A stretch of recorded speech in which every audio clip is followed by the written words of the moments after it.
신명기 32장 48절부터 52절 말씀 마음을 집중하시고 함께 읽어보십니다. 바로 그날에 여호와께서 모세에게 말씀하여 이르시되 너는 여리고 맞은편 모압 땅에 있는 아바림산에 올라가 느보산에 이르러 내가 이스라엘 자손에게 기업으로 주는 가나안 땅을 바라보라. 내 형 아론이 호르산에서 죽어 그의 조상에게로 돌아간 것 같이 너도 올라가는 이 산에서 죽어 내 조상에게로 돌아가리니 이는 너희가 신광야 가데스의 무리바 물가에서 이스라엘 자손 중 내게 범죄하여 내 거룩함을 이스라엘 자손 중에서 나타내지 아니한 까닭이라. 내가 비록 내가 이스라엘 자손에게 주는 땅을 맞은편에서 바라보기는 하려니와 그리로 들어가지는 못하리라 하시니라. 아멘. 신명기 32장은 모세의 노래라고 말씀드렸어요. 1절부터 43절이 모세의 노래의 내용이 담겨져 있고, 오늘 읽은 말씀에 보면 바로 그날 이렇게 표현되어 있어요. 그 날이라고 하는 것이 모세의 노래를 그들에게 들려주는 그 날입니다. 그러니까 이 모세의 노래 가운데 마지막으로 그 다음 세대에게 하나님의 뜻을 담아 이제 모세로서는 그 사명을 감당하는 끝부분에 이르는 것이죠. 그리고 나서 이제 오늘 이 말씀의 핵심은 모세가 이제 죽게 될 것을 하나님이 말씀하시는 내용이에요. 그러니까 인생의 종지부를 찍어야 된다고 할 때 우리가 다 누구나 죽는다는 사실은 다 알잖아요. 그렇지만은 그 죽음의 날을 우리는 알지를 못하기 때문에 때로는 죽음을 잊어버리고 살아요. 그래서 마치 죽음은 나와는 상관없는 것처럼 생각하기가 쉽죠. 그렇지만은 우리에게 주어진 생을 바르게 살려면은 항상 죽음을 기억해야 됩니다. 여기 여러분이 흔히 듣는 메멘토 모리라는 말씀 들어봤죠? 그 메멘토 모리라는 게 너의 죽음을 기억하라라는 라틴어예요. 근데 그 메멘토 모리의 유래가 있어요. 그러면 그 메멘토 모리 너의 죽음을 기억하라라는 이 말이 누구에게 적용이 되는가 하면은 전쟁에서 이기고 돌아온 개선 장군을 이제 그 로마 시내 퍼레이드를 하게 되잖아요. 그러면은 그 개선 장군의 뒤에 노예를 시켜서 이 메멘토 모리를 외치게 하는 거예요. 그러니까 메멘토 모리, 왜 그 소리를 계속 개선 장군이 가는 길에 그 뒤에다가 외치는가? 이게 이제 왕이 시킨 거예요. 이제 왕에게서 제일 두려운 존재가 누굴까요? 이 개선 장군이 들은 거예요. 왜? 많은 그 시민들이 개선 장군에게 시선이 가면 또 이 사람이 착각해가지고 왕을 모반하여 정권을 탈취할 수도 있어요. 쿠데타를 일으킬 수 있다고요. 그러니까 왕이 두렵죠. 그러니까 황제는 두렵기 때문에 그 개선 장군에게 경고를 주는 거예요. 너도 까딱 잘못하면 너 죽는다. 너의 죽음을 생각하라. 그래, 그것이 오늘날에는 모든 사람들에게 보편화돼 가지고 메멘토 모리, 각자 자기 죽음을 생각하라고 하는 유명한 경구가 되는 거예요. 우리를 일깨워주는 말이 된 것이죠. 그 황제가 정치적으로 그 개선 장군을 견제하기 위해서 한 말이지만 사실 오늘도 하나님은 우리에게 메멘토 모리라는 말씀을 들려주는 거예요. 엄밀히 말하면은 오늘 읽은 말씀은 모세에게 주는 메멘토 모리예요. 또 우리가 생각해야 되는 하나님께서 우리에게도 메멘토 모리를 말씀하신 거예요. 너의 죽음도 기억해라. 우리가 죽는다는 사실을 알지만 언제 어디에서 어떻게 죽는다는 건 몰라요. 그러나 오늘 이 모세의 죽음을 앞두고 또 우리의 죽음도 기억하는 이제 그런 기회가 되도록 우리는 말씀 속에서 항상 우리는 영원한 생명, 영생을 이미 소유한 자이기 때문에 죽음을 두려워하지 않습니다. 그러나 죽음을 기억해야 돼요. 그래야 착각하지 않는 거예요. 오늘 주신 말씀 속에도 보면은 모세가 죽은 것에 대해서 이제 너의 사명이 이제 다 끝났다 하는 거죠. 그리고 49절 어디서 죽을지 죽음의 장소까지 다 일러주시는 거예요. 여리고 맞은편. 지금 이들은 그 가나안을 목전에 두고 있는 거예요. 꼭 요단강만 건너면 가나안 땅이에요. 그런데 바로 그 직전에 모압 땅, 그들이 지금 여기 마지막 진을 치고 있는 곳이 모압이라고 하는 그 땅이거든요. 그러니까 모압 땅에 있는 아바림산에 올라가 느보산에 이르러. 그래서 그러니까 아바림산과 느보산은 뭐냐면, 아바림산은 산맥이에요. 산맥은 산들이 막 연결된 게 이게 산맥이잖아요. 이게 아바림 산맥에서 제일 높은 산이 느보산이에요.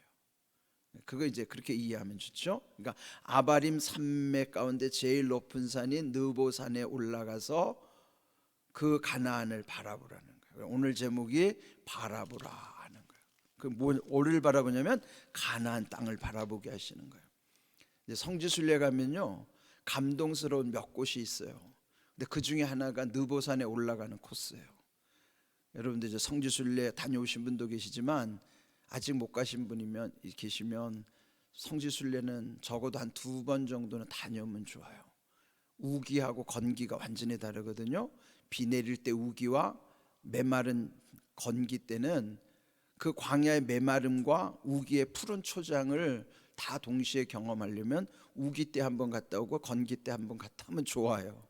근데 뭐 경제적 형편이 안 되더라도 한 번 정도는 다녀오시면 좋습니다. 그런데 그 느보산에 올라가면요, 저 앞에 이 요단을 건너서 그 가나안 땅이 쫙 펼쳐지는 거예요. 앞에 탁 트였기 때문에 맑은 날에는 가시거리가 그 가시거리가 무려 그 보이는 거리가 어마어마하게 멀리까지 보이는 거예요. 예, 그 정도로 탁 트여 있어요. 그러면 이제 모세 입장에서 여러분 한번 생각해 보십시오. 40년 광야 길을 왔는데 자기는 들어갈 수 없어요. 그러나 하나님께서 가나안은 보여주시는 거예요. 그토록 거기를 가야 되는데 가지 못하는 까닭이 여기 표현되기는 했죠. 그런데 그가 거기를 들어갈 수 없는 까닭은 51절에 보면은 그 광야에 오던 중 가데스에서 무리바 물가에서 네가 범죄했기 때문이다. 그때 그 무리바 불사건이 뭐냐면, 그 마실 물이 없어서 갈급한 이스라엘 백성들이 모세에게 원망불평했죠. 그럴 때 하나님께서 모세에게 지시하신 거예요. 그 반석을 쳐서 물을 내라. 근데 모세가 자기의 감정대로 반석을 땅땅, 자기 감정을 실어서 2번이나 땅땅 쳤어요. 그걸 하나님이 범죄했다고 하는 거예요. 명령대로 순종하지 않았고, 그래서 여러분 이거 사역에 자기 감정이 실리면 안 되잖아요. 늘 하나님의 말씀대로 순종하려고 해야만 하는 것입니다. 그런데 그 반석이 상징하는 의미는 예수 그리스도란 말이에요. 오늘도 반석인 예수 그리스도를 통해서 우리에게 생수가 흐르게 하시는 것처럼, 그런데 모세가 그 무리바 물사건의 불순종으로 인해서 결국은 가나안에 갈 수 없다, 이렇게 말씀하시는 거예요. 근데 거기는 지난 시간에 말씀드린 것처럼 그것이 율법의 한계이기도 해요. 그래서 율법을 대표하는 모세는 거기까지고, 가나안으로 들어가게 하시는 이는 요단을 건너서 가나안 들어가게 하신 것은 여호수아를 앞장 세워서 보내게 하신, 그 여호수아, 호세아라는 말이 헬라어로 예수라고 그랬죠. 그 예수라는 뜻이나 여호수아, 호수아 다 같은 뜻이에요. 그는 여호와가 구원이시다, 즉 구원하시는 분은 예수라는 거예요. 상징적인 의미로. 그래서 여호수아 손잡고 가나안에 들어가게 하시면 오늘 우리에게는 예수님 손잡고 천국 가게 하신다는 상징이란 말이에요. 그러면 율법의 한계 속에서 그래도 모세 사명 다 감당했으니 그것도 감사하죠. 그런데 마지막 구원에 이르는 것은 율법으로 구원받을 수가 없는 거예요. 그래서 은혜 가운데 예수님으로만이 구원이 이루어지는 사건도 또한 여기서 우리가 기억해야만 하는 것이죠. 근데 오늘 제목을 왜 바라보라고 그랬는가? 그 가나안 땅은 이미 모세에 앞서 아브라함 때 하나님이 아브라함을 통해서도 그렇게 말씀하신 적이 있어요. 그러니까 모세와 아브라함의 연대가 한 500~600년 차이 나거든요. 그러니까 500여 년 전에 아브라함이 그 가나안에 처음 갔을 때 창세기 13장에 나와요. 그 조카 롯과 헤어진 다음에 같이 다녔는데 이제 결국 이제 그 집안 사이에 분란이 일어나니까 조카와 분가하게 되잖아요. 그럼 이제 조카 롯이 떠나고 난 다음에 이 아브라함에게 하나님 말씀하시는, 너는 눈을 들어 북쪽과 남쪽, 동쪽과 서쪽을 바라보라. 내가 바라보는 땅을 너와 너의 후손에게 주리라. 그때 바라보라고 하신 것은 주겠다고 하는 약속에 대한 바라보는 거예요. 근데 여러분, 우리가 흔히 쓰는 비전이라는 말 있죠. 비전. 그 비전이 본다는 뜻이에요. 여러분 좋아하는 비전, 뭔 비전 있어요? 텔레비전 있잖아요.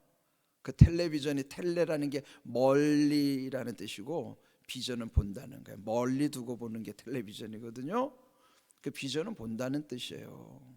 그러니까 아브라함에게 처음 비전을 주신 거예요.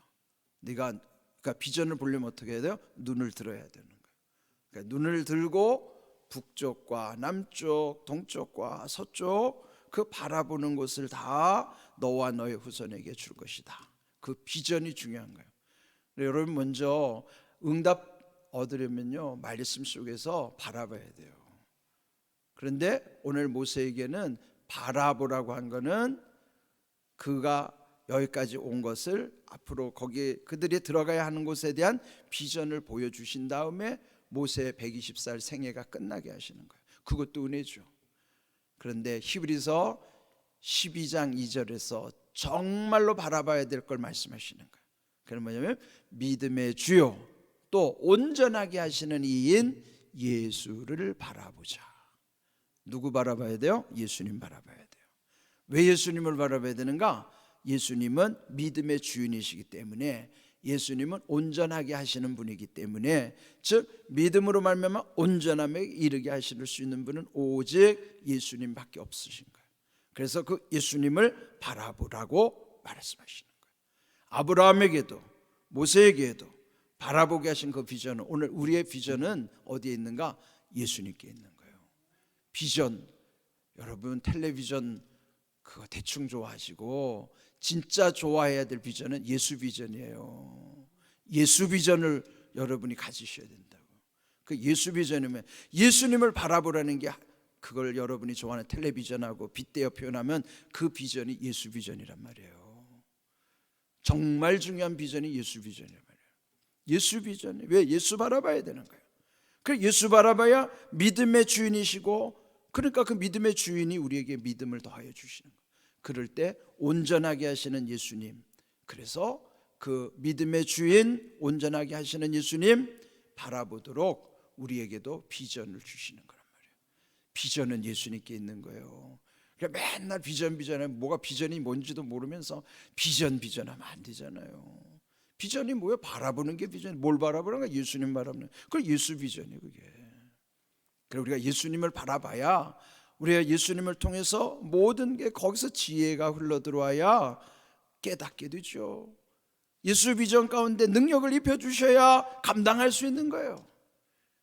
지혜와 능력, 지혜를 통해서 깨우쳐 주시고 능력을 통해서 감당케 하시는 거예요. 그 어디로부터 와요? 예수 비전으로부터 오는 거예요. 믿음의 주요 또 온전하게 하시는 이인 예수를 바라보자. 예수 비전 기억하십시오. 그래서 여기 지금 모세가 비록 그 가나안에는 들어가지 못하더라도 마지막으로 바라보게 하시는 것이 은혜란 말이죠. 자기 한계를 깨닫게 하시고 하나님이 모세로 하여금 그 사명 다 감당해서, 그 모세 가나안이 그게 거기도 잠시 사는 것이지만 그 하나의 상징적인 의미로 우리는 천국을 늘 바라보게 하시는 거예요. 모세는 그거 다 끝나고 하나님이 다 천국을 예비하신 것처럼 오늘 우리에게도 천국 본향을 향하여 가는 거예요. 오늘 귀한 말씀 마지막 여기 52절, 비록 내가 이스라엘 자손에게 주는 땅을 맞은편에서 바라보기는 하려니와 그리로 들어가지는 못하리라. 이것도 은혜라 말이죠. 보여주신 것만으로도 은혜요. 왜냐면 이 땅에 결국은 다 이 땅의 것은 끝나기 때문에 영원한 하나님의 나라를 소망하는 것, 그 믿음이 우리에게 제일 귀하다는 것이죠. 오늘 바라보라 제목처럼 뭘 바라봐야 될 것인가? 오늘 우리에게 주시는 비전은, 응답도 비전이겠지만은 그 모든 것은 어디로부터 오는가? 예수님을 바라볼 때 오는 거예요. 히브리서 12장 2절 말씀처럼 믿음의 주여 또 온전하게 하시는 이는 예수님을 바라보라는 말씀 마음에 새기시고, 예수 비전 가운데 주시는 응답을 여러분이 늘 체험하는 복된 믿음 되시기를 주님의 이름으로 축복합니다. 아멘.